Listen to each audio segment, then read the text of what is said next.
ಆಹಾ ಅಬ್ಬಾ ದರಿದ್ರ ದೇವತೆಯ ಹೊರಪುತ್ರರೇ ಏನ್ ಕೆಲಸ ಮಾಡಾಕತ್ತಿರ್ಲಿ ಅರ್ಧಮರ್ಧ ನನ್ನ ಮಕ್ಕಳನ್ನ ಒಯ್ದು ಲೇ ಮೈ ಬಗ್ಗಿಸಿ ದುಡಿರ್ಲಿ ಅಂದ್ರೆ ತಿಂದು ಕೂಳು ಹೊಟ್ಟಿಗಾರ ಹತ್ತೈತಿ ಲೇ ನೀ ಮಾಡೋ ಕೆಲಸ ಯಾವತ್ಲೇ ಇನ್ನೂ ಮದುವೆ 6 ತಿಂಗಳ ಐತೆ ನಂಗೆ ಆರಾಕತ್ತಿಯಲ್ಲೇ ಅರ್ಜೆಂಟ್ ಮಾಡ್ರಲಿ ನಮ್ಮ ಶೆಟ್ರು ತಮ್ಮ ಮಗಳ ಮದುವಿನ ನೋಡೋ ಆ ಬೆಟ್ಟದಷ್ಟು ಆಸೆ ಇಟ್ಕೊಂಡು ಕುಂತಾರ ನೀವು ನೋಡಿದ್ರೆ ಈ ನಮನಿ ಮಾಡಾಕತ್ತೀರಿ ನಾಳೆ ಪುರೋಹಿತರು ಬಂದು ಅವಸರ ಮಾಡಿದ್ರ ನಿಂತು ಹೊಯ್ಕೊಳ್ಳಿ ಅಲ್ಲವಲ್ಲವ ಈ ಮಗ ನೋಡ್ರಿ ಇವನು ವರ್ಷಿದ್ದ ಇದನ್ನ ಬಿಟ್ಟರೆ ಬೇರೆ ಕೆಲಸ ಮಾಡಕ್ ಬರಂಗಿಲ್ಲ ನಡ್ರಿ ನಡ್ರಿ ಶಾಣ್ಯರದ್ರಿ ನಿಮ್ಮ ಒಯ್ದೊಂದ ಕಡೆ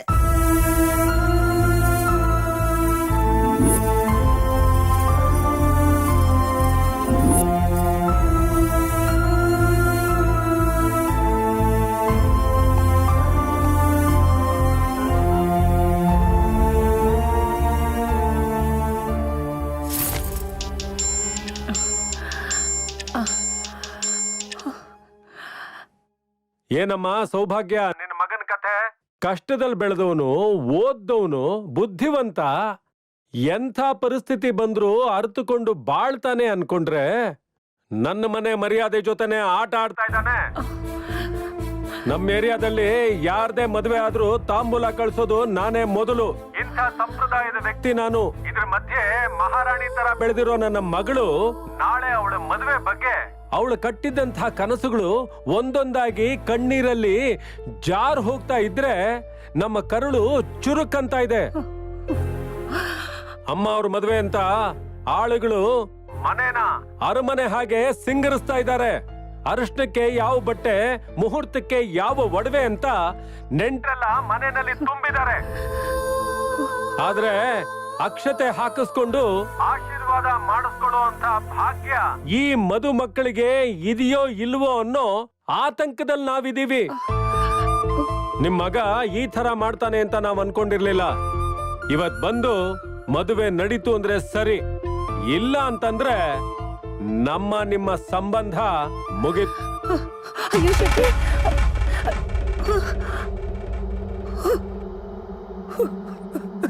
ನನ್ನ ಅರ್ಜುನ್ ಇಲ್ದೆ ನನ್ ಕೈಯಲ್ಲಿ ಬದುಕಿರಕ್ ಆಗಲ್ಲ ಅಮ್ಮ, ನನ್ ಕೈಯಲ್ಲಿ ಬದುಕಿರಕ್ ಆಗಲ್ಲ. ಧರ್ಮ, ನಮ್ಮ ಅರ್ಜುನ ಎಂತ ಸಮಸ್ಯೆನೂ ಮಾತಲ್ಲೇ ಬಗೆಹರಿಸೋದ ಬುದ್ಧಿವಂತ. ಇಂಥ ಸಮಯದಲ್ಲಿ ಕೈ ಕೊಡೋ ಸಾಧ್ಯ ಇಲ್ಲ. ಏನೋ ಎಡವಟ್ಟಾಗಿದೆ. ಜಿಲ್ಲಾಧಿಕಾರಿ ಹಸೆಮಣೆ ಏರಬೇಕಿದ್ದ ಜಿಲ್ಲಾಧಿಕಾರಿ ಅರ್ಜುನ್ ನಿಗೂಢವಾಗಿ ನಾಪತ್ತೆ. ಹಲೋ SP ಸಾಹೇಬ್ರೆ, ನಾನು ಹೋಮ್ ಮಿನಿಸ್ಟರ್ ಮಾತಾಡ್ತಾ ಇರೋದು. ಎಲ್ಲಿಗ್ರಿ ಕಳ್ಸಿದ್ರಿ ನಿಮ್ DC ಸಾಹೇಬ್ರನ್ನ? ಅದೇ ಡಿಸ್ಕಷನ್ ಅಲ್ಲಿ ಇದೀವಿ ಸರ್. ಬೇಗ ಹುಡುಕಿ. ವಿರೋಧ ಪಕ್ಷದವರು ನಮ್ ಪಕ್ಷಕ್ಕೆ ಕೆಟ್ಟ ಹೆಸರು ತರಕ್ಕೆ ನಾವುಗಳು ಏನೋ ಮಾಡಿದೀವಿ ಅಂತ ಹೋಗ್ ಮೀಡಿಯಾ ಮುಂದೆ ಕುತ್ಕೊಂಡ್ಬಿಡ್ತಾರೆ. ಆಮೇಲೆ ನಾವ್ ಯಾವ್ದಾದ್ರು ದೇವಸ್ಥಾನಕ್ಕೆ ಹೋಗ್ಬೇಕಾಗತ್ತೆ ಆಣೆ ಪ್ರಮಾಣ ಮಾಡಕ್ಕೆ. ಸದ್ಯದಲ್ಲಿ ಡೀಟೇಲ್ಸ್ ಕೊಡ್ತೀವಿ ಸರ್. ಏನೋ ನೋಡಿ ಬೇಗ. ಸರಿ ಸರ್. ಆಫೀಸರ್, ಡಿಪಾರ್ಟ್ಮೆಂಟ್ ಅಲ್ಲಿ ಗನ್ಗಿಂತ ಕಡಿಮೆ ಸೌಂಡ್ ಮಾಡಬೇಕು, ಬುಲೆಟ್ ಗಿಂತ ಸ್ಪೀಡ್ ಆಗಿ ಬುದ್ಧಿ ಓಡಿಸ್ಬೇಕು.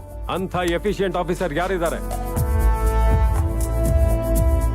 ಸರ್, ಈ ಕೇಸ್ನ ಹ್ಯಾಂಡಲ್ ಮಾಡೋದಕ್ಕೆ ಅಭಿನೇ ರೈಟ್ ಪರ್ಸನ್ ಸರ್.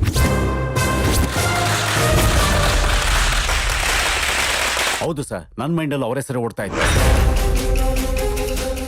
ಅವನು ಬುದ್ಧಿಲಿ ಬಹಳ ಚಾಣಕ್ಯ ಸರ್. ಕೇಸ್ ಹ್ಯಾಂಡಲ್ ಮಾಡೋದಲ್ಲಿ Chanakya sir. On time attend ಆಗ್ತಾನೆ ಸರ್. ಬೇಡ ಸರ್, ಸರ್ ಬೇಡ ಸರ್. ನಿಮ್ಮ ಟೈಮ್ ಒಳಗಡೆ ಕೇಸ್ನ ಕ್ಲೋಸ್ ಮಾಡ್ತಾನೆ sir.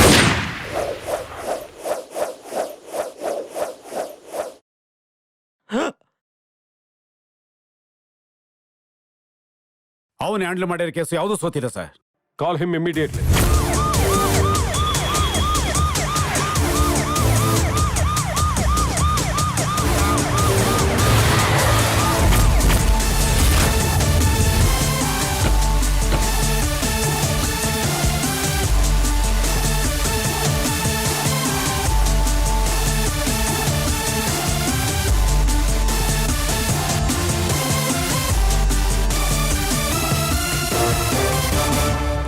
May I come in, sir? Yes, come in.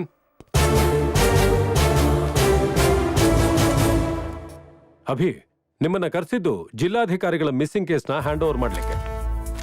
Abhi, this case is a challenge for our department. ನಾಯಕರ ಕೋಪ ಟಿವಿನಲ್ಲಿ, ಜನಗಳ ಕೋಪ ಬೀದಿನಲ್ಲಿ ನೋಡೋದಕ್ಕೆ ಮುಂಚೆನೆ ಈ ಕೇಸ್ನ ಮುಗಿಸ್ಬೇಕು. Take the file. ಖಂಡಿತ ಸರ್. ನೀವು ನನ್ನ ಮೇಲೆ ಇಟ್ಟರು ನಂಬಿಕೆ, ಡಿಪಾರ್ಟ್ಮೆಂಟ್ ಮೇಲೆ ಜನ ಇಟ್ಟರು ನಂಬಿಕೆ, ಎರಡು ಉಳಿಸ್ಕೋತೀನಿ sir. All the best. Yes sir.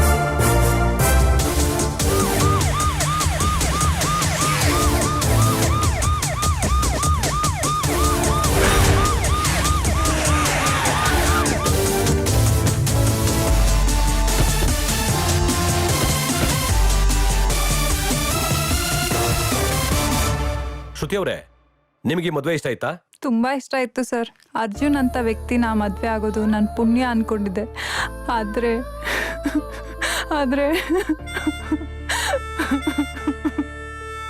Shruti ಅವರೇ, ನಿಮ್ಗೆ ಯಾರಾದ್ರೂ ಲವ್ ಗಿವ್ ಅಂತ ಪೀಡಿಸೋದು ಅಥವಾ ನಿಮ್ಮಿಂದ ಸೋತೋದು ಮಾಡ್ತಿದ್ರಾ? ಆ ಥರ ಯಾರೂ ಇಲ್ಲ ಸರ್. ನನ್ನ ಕಾಡ್ಸಿದ್ದು ಪೀಡ್ಸಿದ್ದು ಎಲ್ಲ ನನ್ನ ಅರ್ಜುನ್ ಒಬ್ಬನೇ ಸರ್. ಶೆಟ್ರೆ, ನೀವು ಸ್ಥಿತಿವಂತರು, ಸಮಾಜದಲ್ಲಿ ಒಳ್ಳೆ ಹೆಸರಿರೋರು, ನಿಮ್ಮ ಸ್ಟೇಟಸ್ಗೆ ಬೇರೆ ಸಂಬಂಧ ಬೆಳೆಸಬಹುದಿತ್ತು. ಆದ್ರೆ ನಿಮ್ಮನೇಲೇ ಕೆಲಸ ಮಾಡಿದವ್ರ ಜೊತೆ ನೋಡಿ ಇನ್ಸ್ಪೆಕ್ಟ್ರೆ, ಮುಖ ನೋಡಿ ಮಳ ಹಾಕೋನು ನಾನಲ್ಲ, ಗುಣ ನೋಡಿ ಗೌರವಿಸೋನು. ಸಾಧನೆ ಅನ್ನೋದು ಯಾರಪ್ಪನ ಮನೆ ಸ್ವತ್ತು ಅಲ್ಲ ಅನ್ನೋದನ್ನ ತೋರಿಸೋನು ಅರ್ಜುನ್.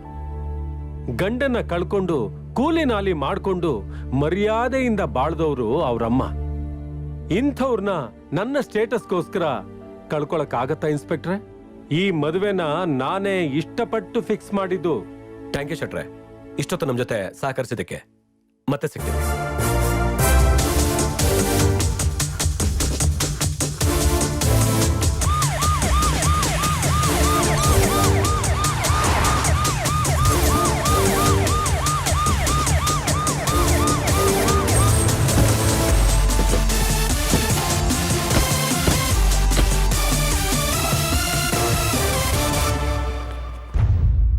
ಶೆಟ್ರು ಮನೇಲಿ ಜೀತ ಮಾಡ್ತಿದ್ದವ್ರು ನೀವು, ಅಂಥದ್ರಲ್ಲಿ ನಿಮ್ಮ ಮಗ ಅವ್ರ ಮನೆಗೆ ಅಳಿಯಾಗೋದು ಅಂದ್ರೆ ಅದು ಶೆಟ್ರು ದೊಡ್ಡ ಗುಣ, ನನ್ನ ಮಗನ ಅದೃಷ್ಟ.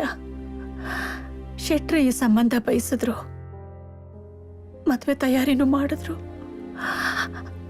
ಇಬ್ರು ಮದ್ವೆ ಆಗಿ ಹಾಯಾಗಿ ಬಾಳ್ತಾರೆ ಅನ್ನೋವಾಗ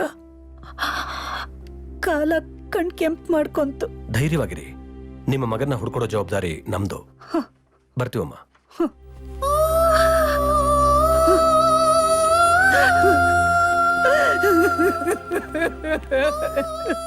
ಸಮಾಧಾನ ಮಾಡ್ಕೋ ಸೌಭಾಗ್ಯ, ದೇವ್ರಿದಾನೆ, ಏನು ಕೆಟ್ಟಾಗಲ್ಲ.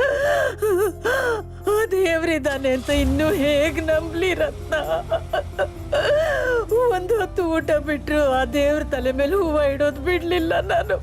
ಆದ್ರೆ ಅವನೇನ್ ಮಾಡ್ದ? ಅವತ್ತು ನನ್ ಗಂಡನ್ ಕಿತ್ಕೊಂಡು ನನ್ನ ವಿಧವೆ ಮಾಡ್ಬಿಟ್ಟ. ಈಗ ನನ್ ಮಗನ್ನು ನನ್ನಿಂದ ದೂರ ಮಾಡಿ ನನ್ ಸಂತೋಷನೆಲ್ಲ ಕಿತ್ಕೋತಾ ಇದ್ದಾನಲ್ಲ. ಇನ್ನು ಅವನಿದ್ದಾನೆ ಅಂತ ಹೇಗೆ ನಂಬಿ?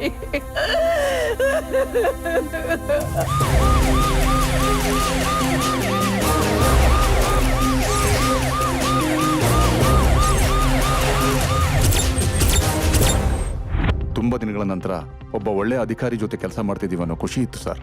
ಕಷ್ಟ ಅಂತ ಬಂದವ್ರಿಗೆ ಬೆನ್ತಟ್ಟಿ ಸಹಾಯ ಮಾಡ್ತಿದ್ರೆ ಹೊರತು ಯಾರ ಮುಂದೆನೂ ಕೈ ಚಾಚಿರಲ್ಲ.